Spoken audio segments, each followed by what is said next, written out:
Assalamualaikum warahmatullahi wabarakatuh. Hope you're doing well. So, in this movie, All Quiet on the Western Front, I found it to be a very deep film, and I wanted to share some commentary with you concerning it. Now, in one scene, I mentioned earlier how there's a shot of the tags of former fallen soldiers tossed onto the ground as those uniforms are being recycled and handed out to fresh and new recruits. And something that's really interesting about that scene in particular that I was getting at is the tags are tossed on the floor and it has a sort of symbolic element. As their bodies hit the floor, their clothes are reused, patched up, and tags are tossed to the ground. It is interesting because it's just a tag. So if it gets tossed out of the trash, no problem. But the fact that they're on the floor after they've given their life for their country and the agenda, there's just something disturbing about it. Okay? Now, after the young men have been given their uniforms, right, they're still filled with enthusiasm and joy, and they're marching through on their way to the Paris's Western Front, or the German front part of Paris, right? And they seem so excited. They haven't met the battlefield yet. They haven't made it to the trenches. They've just been on the ride there, and when they arrive, they have their G98 weapons. They're part of the 78th Reserve Infantry Regiment, and they encounter a doctor who's covered in blood and who wants to have the vehicle they came in so he could transport 40 wounded soldiers. And that doctor, being covered in blood, you also get to see the good side of what those doctors went through, the horrors that they endured as well. And towards the end of the film, you see how people are getting amputated and they're getting things sawed off, and the screams are really real, and someone has to mop up the blood around that area, and one has to put their selves in the shoes of the medical staff who have to act quickly, stay sane, and help these men who are begging for their life, who want to live. And they're at the mercy of those doctors doing what they must do. And so when these young men who are very enthusiastic about going to the front lines start to get a little glimpse of what's in store for them when they encounter the doctors not in this little prime type of outfit, it's literally hands still red, and he's desperately trying to get a truck. And what's really interesting further is the commander who's with the young recruits, he says, I have orders, which is to transport these young men with that vehicle. And the doctor says, you can take your orders and shove them up your ass. And he's like, I need this vehicle. And the rawness. And the commander's like, okay, like, he respects the sort of straightforwardness. And I found that to be quite interesting. Now, as the young recruits are being told, well, we're not going to be driving now, we're going to be going on foot, and we gotta hurry, he tells them, don't drag your feet how you would at home. And slowly you start to realize that these young men are waking up to the fact that the honeymoon is over. You're no longer in the halls of your school hearing the speech of motivation. Now the mud is upon the boots, and you're at the precipice. You're at the gates, figuratively and symbolically. You're going to go in now. And when they're in the vehicle, previously before they get out, the commander tells them they're in a godforsaken shithole. And some of the young recruits don't really realize that he's not joking, even though it sounds like a joke. Because when they show up, it's very muddy and wet. And if you've ever had to walk with the coldness of wet socks, it's not very comfortable. So you can feel the uncomfortableness. And the commander, as they're marching along in these muddy trenches, does a sort of soft drill of putting on their gas masks, and Paul, the main character, helps his friend before helping himself. Now, if you've ever been on a flight, they tell you to put your mask on before helping someone else put their mask on. The ones that come from the ceiling. And it's important for someone to recognize they have to help themselves before helping someone else put their mask on. Even though you want to be kind and you know it's not real, right? They were doing a little mini drill. Still, he has to know how to put his on quickly because gas is poisonous. Later on, they had over 60 new recruits who had taken their masks off too soon after attack, and they all died. And Paul and Kat discover those men later on when they go on a mission to find out what happened to all of those recruits. And then they open up a door and see all of them there. They had consumed the gas, and they didn't wait as long as they should have before removing their safety gear.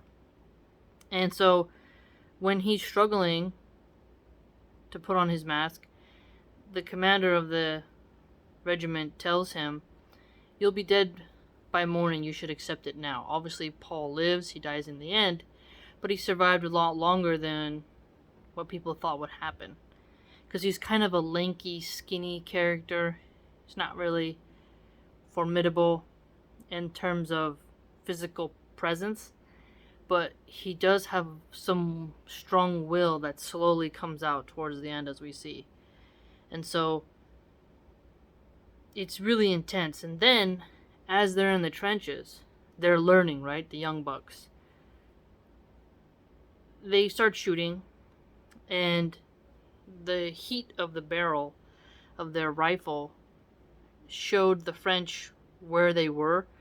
And so Paul gets up, he fires, a shot comes back at him, right? And it nicks off his hat, so he escapes narrowly the bullet. And he's super shocked, and Kat tells him, shoot, change, cover. So you gotta shoot from one front, change, and then cover, and then go again. And, you're moving around, and you're not always from the same spot, unless you're in the machine gun area. But that little advice helped him and really woke him up to how close death is. Because as they're going through the motions of waking up to the realities of war, their innocence as children is being pulled back. Their glimmer of hope, right? And then, shortly after, the infantry of the French comes, and they're under the trenches, and there's all this noise above them, and dirt is falling on their faces, and there's loud bangs. It's like constant artillery fire and chaos. And his friend with the glasses, Ludwig, is screaming and panicking and hitting his head on the wall, and he's terrified. And one of the young men says, I'm leaving. And the commander has to hold the line and be like, no, sit down, control yourself. And another person gets up and runs out and immediately gets blasted. And all those young recruits are screaming now. And what's interesting is, you could think if someone was waterboarding you, the gasping for air causes more panic. So when they're getting covered in dirt and it's going up their nose, in their mouth, and in their eyes, as so much chaos is happening around them and death is literally all around, you can imagine the intensification of them and how they still have to think, hear, and follow orders and survive. It's super intense. And Ludwig starts crying that he wants to go home. And at that moment, you see there's no turning back. You can't be a deserter. You cannot be a deserter.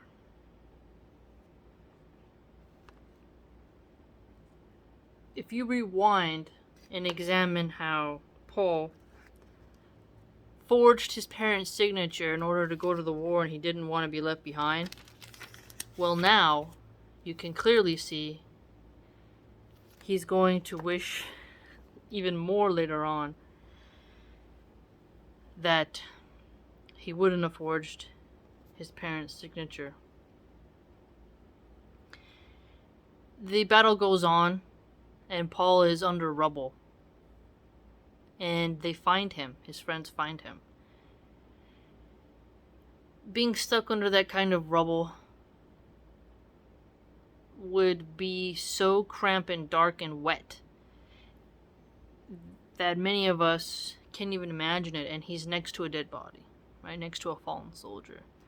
So he wakes up out of his unconsciousness, sees another person, a corpse next to him, and then if they wouldn't have pulled off the wood pieces of the little barracks and stuff that they've built, they probably wouldn't have found Paul.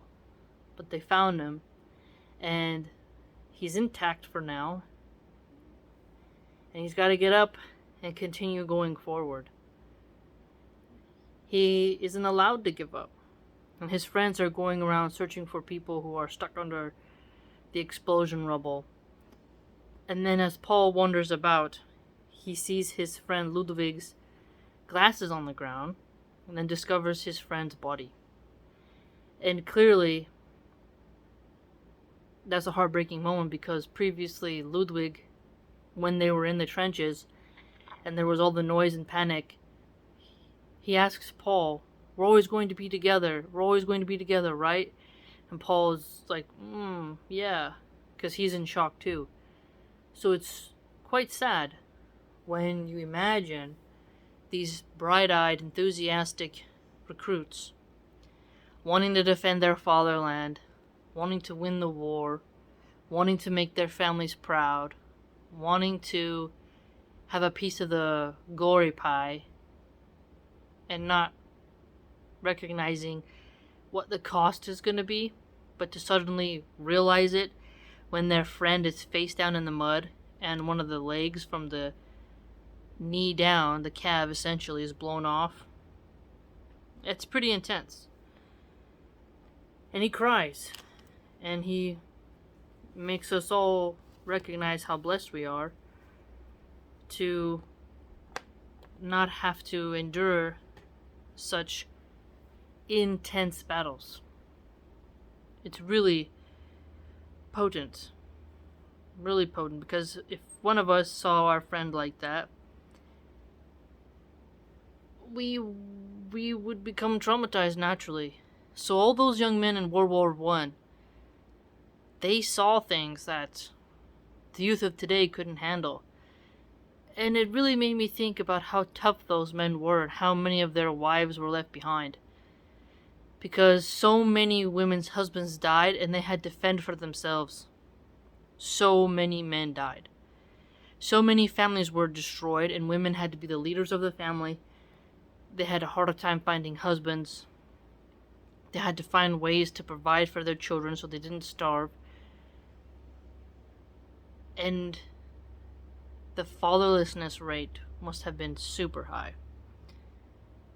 It's intense, because Paul learns one of the most brutal lessons of life, is that Earth is survive or die.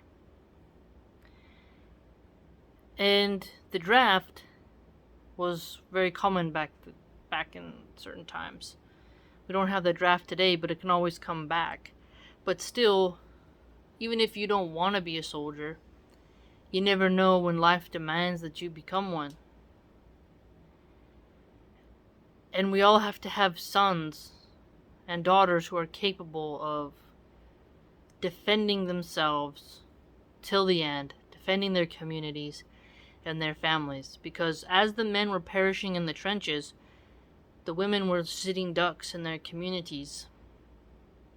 And the predatory men who stayed behind now can do whatever they want to all the helpless women who are now very vulnerable and don't have their male guardians and don't have their brothers and their uncles and their cousins, because they're all dying in the trenches in World War I. Now the women must take the heavy burden and task of maintaining their families. People had to move in together. It was quite an intense time. And since a lot of the people had farms, the women on the farm had to figure out how to run it themselves. It's quite a heavy task. How many mothers struggled to give birth to their sons only for them to die in the mud, in the rain, blasted to pieces by tanks and grenades. Really goes to show that life is a struggle. But in the end, you have to be steadfast. And later on, Paul, after he loses another friend, he laments and says, I miss all my comrades.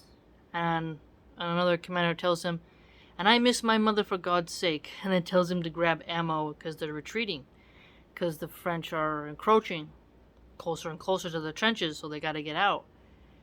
And in the scene, you see there's shots coming from airplanes, there's tanks, there's snipers, there's all kinds of chaos. And so it's get out alive, but also take some bastards with you if you gotta go. And that type of energy has kept humanity going, because there'll never be a state where there isn't violence on Earth.